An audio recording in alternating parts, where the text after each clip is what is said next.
नमः सिद्धेभ्यः। ॐ नमः सिद्धेभ्यः। ॐ नमः सिद्धेभ्यः। मोक्षमार्गस्य नेतारं वेत्तारं कर्मभूव्रतां ज्ञातारं विश्वतत्त्वानां वन्दे तद्गुणलब्धये। वन्दे तद्गुणलब्धये।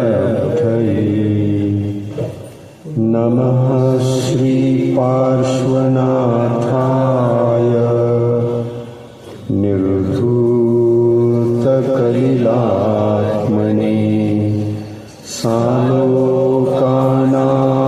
त्रिलोकानां यद्विद्यादर्पणायते। नमः श्रीवीतरागाय सर्वज्ञाय नमोऽस्तुते। हितोपदेशिने तुभ्यं नमोऽस्तु परमात्मने। नमोऽस्तु परमात्मने। पंच परमेष्टि भगवान की जय। अहिंसा परमो धर्म की जय।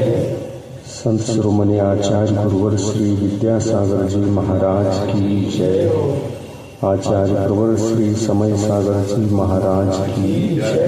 परम उपकारी वात्सल्य मूर्ति निरापक श्रीमन गुरुवर श्री नील सागर जी महाराज की जय। मुनि संग की जय। नमोस्तु तुम्हारे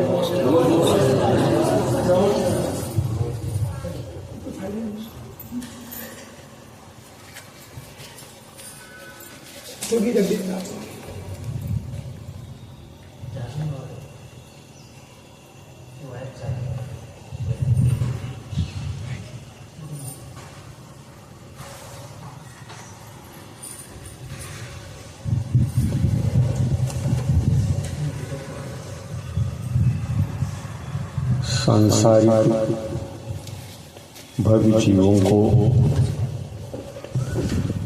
आत्म कल्याण करने के लिए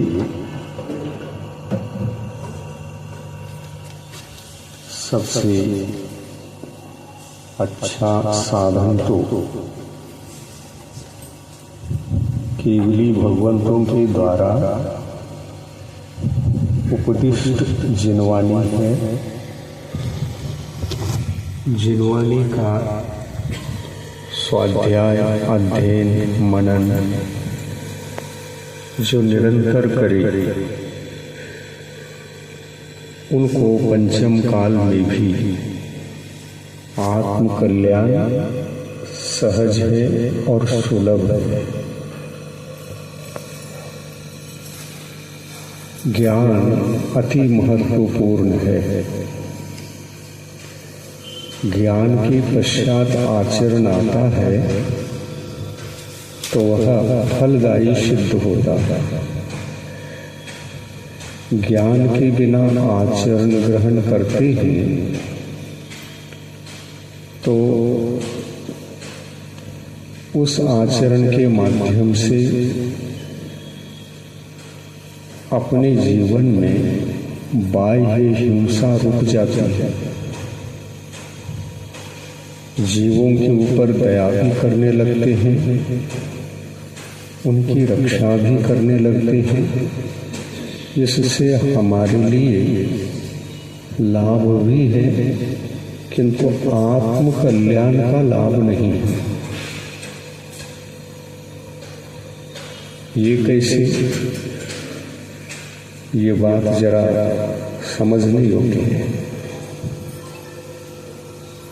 आत्मा का कल्याण करने वाला जीव दूसरे जीवों पर भी दया करता है, परंतु ये ध्यान रहे आत्मा का ही यदि कल्याण करना है आत्मा के ऊपर ही दया करनी पड़ेगी, क्योंकि अनादिकाल से यह आत्मा स्वयं को छोड़कर बाकी सबके ऊपर दया कर चुका था। और उससे क्या हुआ है, क्या लाभ मिला है, ये पूछो तो केवली भगवान कहते इससे तो पुण्य बंध हुआ है। पुण्याश्रव होता है, पुण्य बंध होता है परोपकार से, पर की रक्षा से, पर की दया से, पर की कृपा से और अनुराग पूर्वक करुणा भाव से। पुण्याश्रव करना, पुण्य बंध करना ये कोई बड़ी बात नहीं है। ये तो छोटे छोटे पक्षी जो त्रिलिंग गति में जन्म ले चुके हैं वो भी उपकार करते हैं। संतान को जन्म देते हैं तो संतान को पालन पोषण करते हुए दया करते हैं। संतान को भूल नहीं सकते।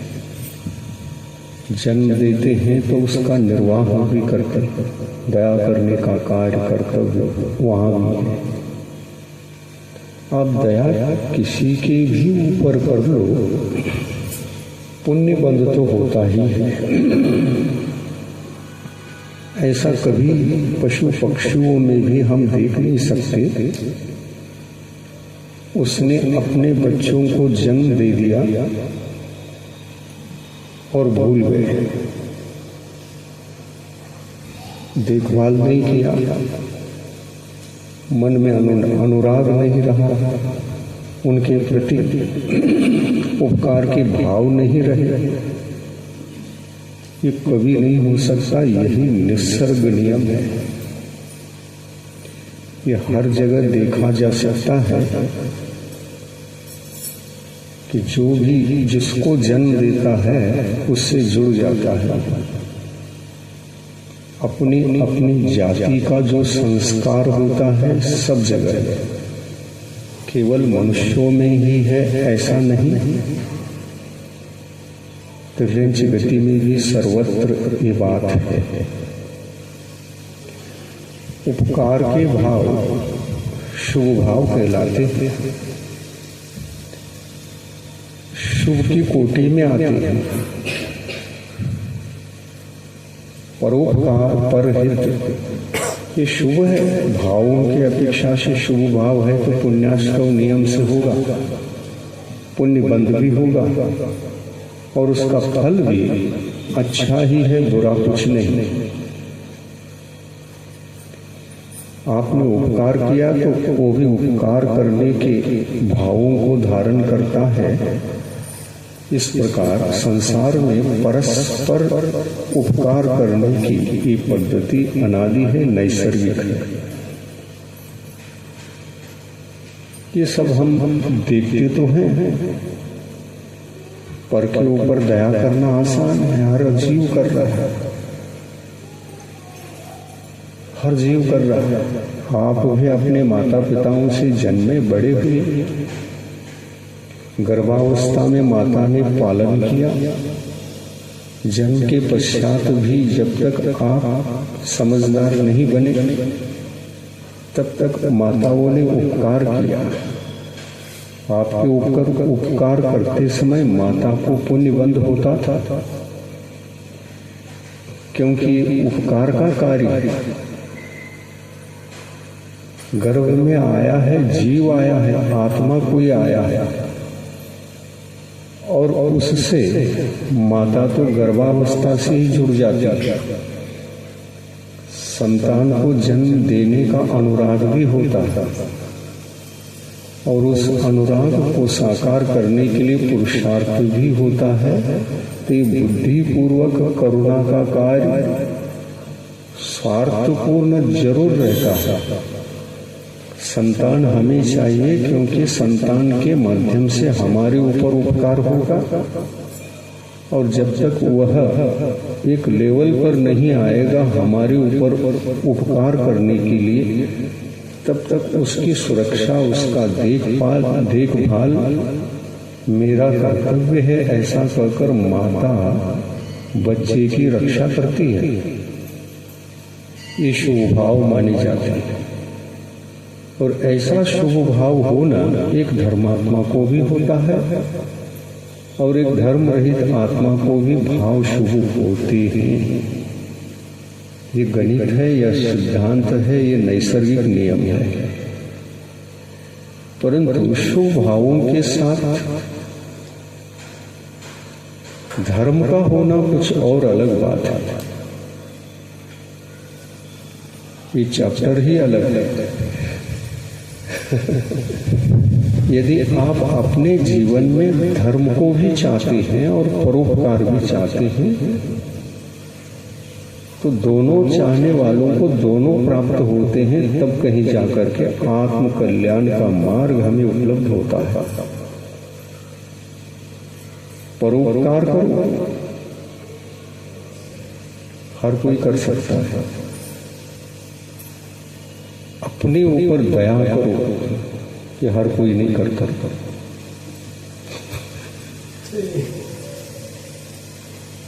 आत्म कल्याण करो, आत्मा को धर्म दिला दो। दया करना ही चाहते हो तो अपने ऊपर पहले दया करो, और अपने ऊपर दया करने की बुद्धि जिसको आ गई वो धर्मात्मा बन ही जाता है। जीव संसार में भटक रहा है, भटकते इस जीव को संसारी कहना ही पड़ेगा। जीव ही भटक रहा है, आत्मा ही भटक रहा है। अपनी आत्मा अनादिकाल से संसार में भटकते हुए कभी सुखी रहा है क्या? सुखी रहा भी है तो क्षणिक सुख, और दुखी भी रहा है तो क्षणिक दुख। क्षणिक सुख और क्षणिक दुख के बीच जो जीवन होता है उसी का नाम सांसारिक जीवन। जहां दोनों पाए जाए, कुछ क्षण दुख भी है तो कुछ क्षण के पश्चात सुख भी है। इस सुख और दुख दोनों का अनुभव जहां होता है वहीं संसार पाया जाता है। और इसी संसार से मुक्त होने के लिए कुछ ऐसा सुख जो कभी दुख को आने ही नहीं देता, दुख से सारे संबंधों को तोड़कर स्वयं का अस्तित्व को बचा लेता है, ऐसा सुख अलग अलग। ऐसा सुख को कौन देता है? देने वाला कोई दूसरा नहीं है, हम ही हैं। हम कैसे? हम अपने ऊपर दया करें,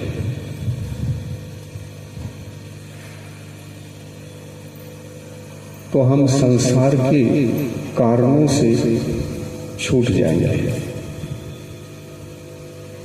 जो अपने ऊपर दया करता है वह प्राणों पर दया नहीं करता, प्राणों को सुरक्षित रखने का प्रयास चलता है, और दया करता है आत्मा के ऊपर। कैसे दया करता है? मेरी आत्मा को जो दुख के कारण है उनको दूर करूंगा, ये सबसे बड़ी दया है, और ये हर कोई कर नहीं सकता। ऐसे कितने जीव हैं जो ये दया कर सक रहे हैं? बहुत कम। और जो ये कार्य करते हैं, स्वयं के ऊपर दया कर रहे हैं, करते हुए अनुभव कर रहे हैं, वो असंख्यात निकलते हैं, अनंत नहीं। चारों गति के सम्यक दृष्टि जीवों को मिलाएंगे, वो अनंत नहीं है, असंख्यात है। परंतु पर के ऊपर दया करने वालों को गिनोगे वो संख्या आगे चली जाती है, अनंत की ओर मुड़ जाती है। तो इससे यह सिद्ध होता है परोपकार आसान है, निज उपकार आत्मा के ऊपर, स्वयं के ऊपर उपकार या स्वयं के ऊपर दया ये आसान नहीं है।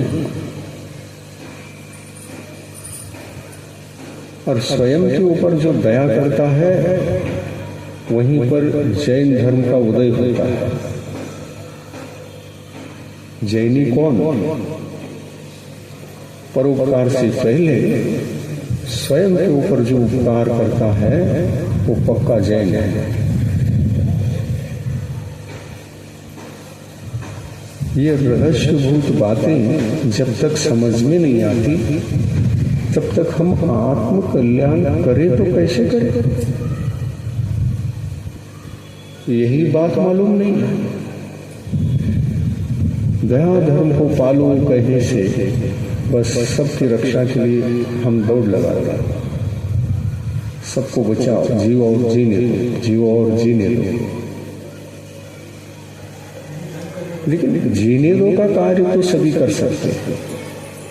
जीवो कहा है पहले, मोबाइल नहीं, पहले जीवो कहा है, जीने दो बाद में कहा है। उपकार किस पर पहला करो? स्वयं के ऊपर। दया किस पर प्रथम करो? खुद के ऊपर। जो खुद के ऊपर दया करना जानता है वो पर के ऊपर दया करता ही करता है। वही समझ सकता है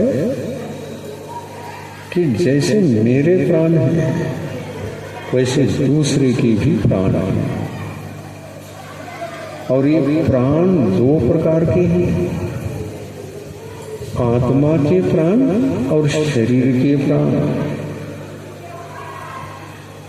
अलग अलग समझना होगा। आत्मा के प्राण अलग, शरीर के प्राण अलग। आत्मा के प्राण दो प्रकार के हैं, उसमें और दो प्रकार के प्राण हैं। अशुद्ध प्राण और शुद्ध प्राण। द्रव्य संग्रह पड़े हो तो उसमें ये सब चीजें चर्चा के विषय आते हैं। शुद्ध प्राण भी हैं आत्मा के, तो अशुद्ध प्राण भी हैं। तो अशुद्ध प्राण क्या है ये पूछिए। शरीर के प्राण तो सभी जानते हैं, 5 इंद्रिय, एक मन, श्वासोश्वास, आयु और बल, ये 10 प्राण तो शरीर के हैं। लेकिन इसमें शुद्ध अशुद्ध के भेद हैं। शुद्धाशुद्धि का भेद नहीं, आत्मा की जो प्राण है उसमें 2 प्रकार के प्राण आते हैं, शुद्ध प्राण और अशुद्ध प्राण। हम सब लोगों के पास शुद्ध प्राण है ही, हम सभी अशुद्ध प्राण वाले हैं। विषय नया खुल रहा है, ध्यान से सुनना। हम शुद्ध प्राण वाले नहीं है, हम अशुद्ध प्राण वाले हैं। शुद्ध प्राण वाले कौन है फिर? जो संसार में है, मनुष्य गति में है, त्रिरंज गति में है, नारकी है, नरक गति में है, देव देव गति में है। यदि किसी गति में आत्मा है तो अशुद्ध प्राण वाला ही है, और चारों गति में कहीं नहीं है, ढूंढने पर तो मिला जाएगा।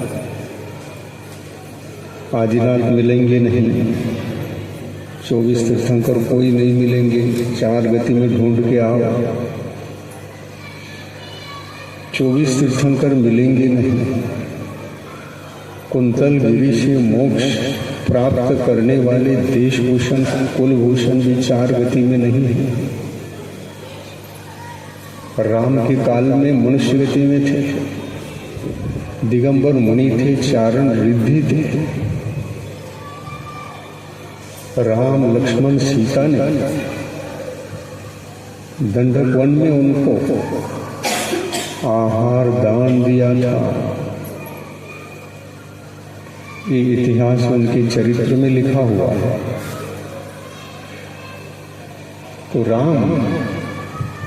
राम के समय के देशभूषण और कुलभूषण जब ये मनुष्य गति में थे, अरहंत अवस्था में थे, तो भी मुनि अवस्था से अरहंत अवस्था में आ गए। उपसर्ग के काल में उनको केवल ज्ञान हुआ। उपसर्ग दूर किया था राम और लक्ष्मण ने। उपसर्ग दूर किए थे। और ऐसे देशभूषण कुलभूषण को चारण रिद्धि उन दोनों मुनियों को केवल ज्ञान प्राप्त हुआ। उनके ध्यान में उपस्थित होने वाले विघ्न को श्री राम ने दूर किया था।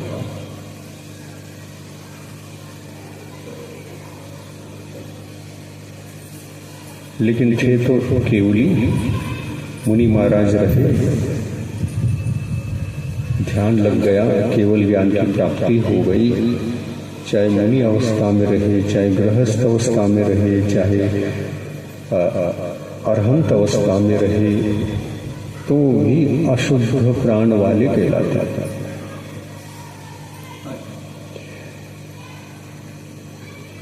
अशुद्ध प्राण।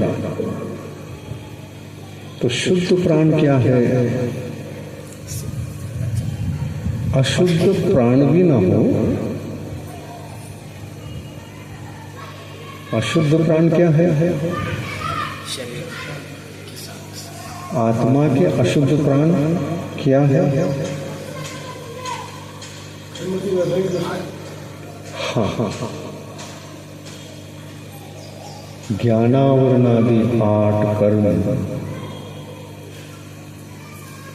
आत्मा से संबंधित हैं।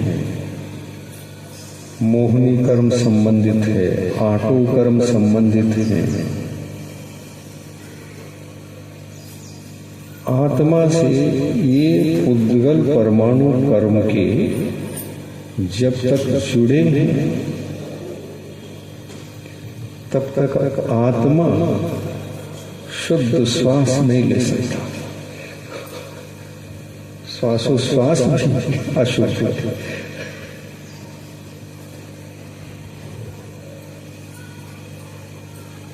तो ये बातें कभी आप लोगों ने सुनी नहीं, और सुनाने वाले हैं, हमको टाइम नहीं।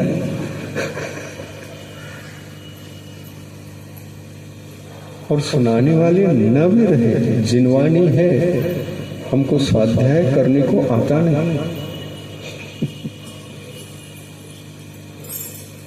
ऐसी परिस्थिति में हम अपने ऊपर दया करें तो कैसे करें? हम क्या हैं यही पता नहीं। आत्मा क्या है, मैं कौन हूं यही पता नहीं। खुद को खुद क्या है पता नहीं। बताओ।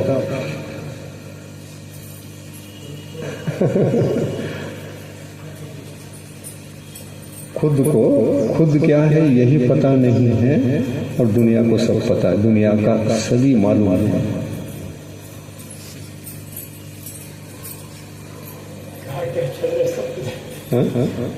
दुनिया में कहाँ क्या चल रहा है सब कुछ पता है। आजकल तो हर एक के मुट्ठी में दुनिया है। जियो के साथ उसका नाम भी जियो रखा। उन्होंने भी कंपनी खोल दिया, जियो मोबाइल को हाथ में दे दिया। और कहा जीते रहो, शुद्ध प्राण से जीते रहो कहा या अशुद्ध प्राण से जीते रहो कहा।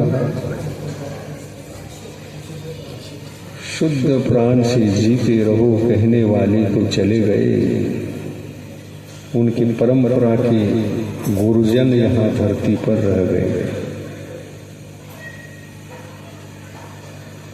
जो अरहंतों ने कहा, जो तीर्थंकर भगवंतों ने कहा, वही दिगंबर साधु कहते हैं। साधु महाराज भी जब आपको उपदेश देते हैं तो परोपकार कहलाता है। इस परोपकार के काल में दिगंबर मुनियों को भी पुण्यबंध होता है, क्योंकि उपदेश परोपकार का कार्य है।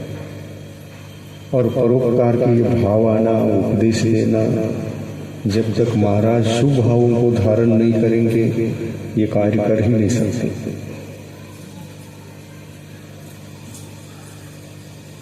अभी शुभ भाव में है हम, रत्नत्रय अपने पास है, सम्यक दर्शन, सम्यक ज्ञान, सम्यक चारित्र है, लेकिन इस समय वह भी अशुद्ध है।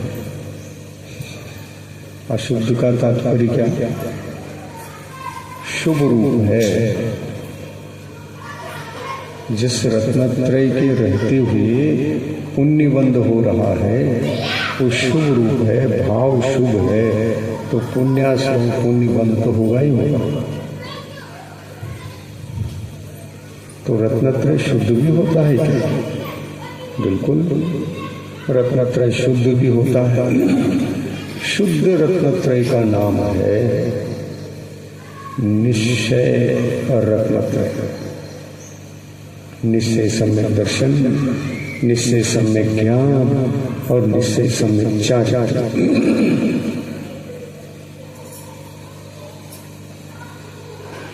इसमें हम पर के ऊपर उपकार करते हैं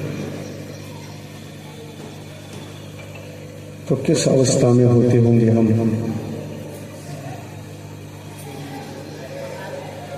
ध्यान में होते हैं। ध्यान ही एक ऐसा कार्य है जो स्वयं के ऊपर उपकार करने का, दया करने का, करुणा करने का कार्य है।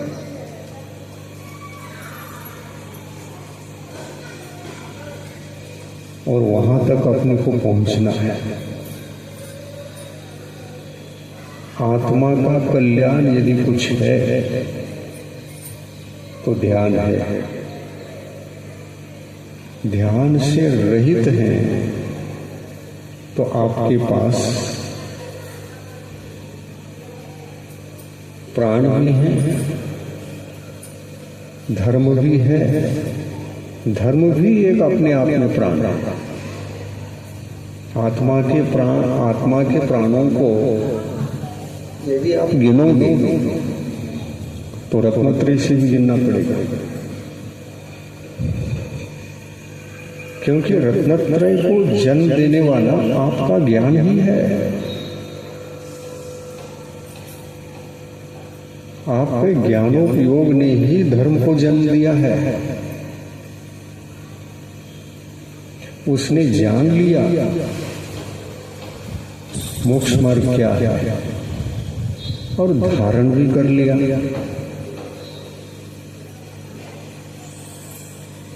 मोक्ष मार्ग को तो वो मार्ग भी एक व्यवहार रूप है और एक निश्चय रूप है।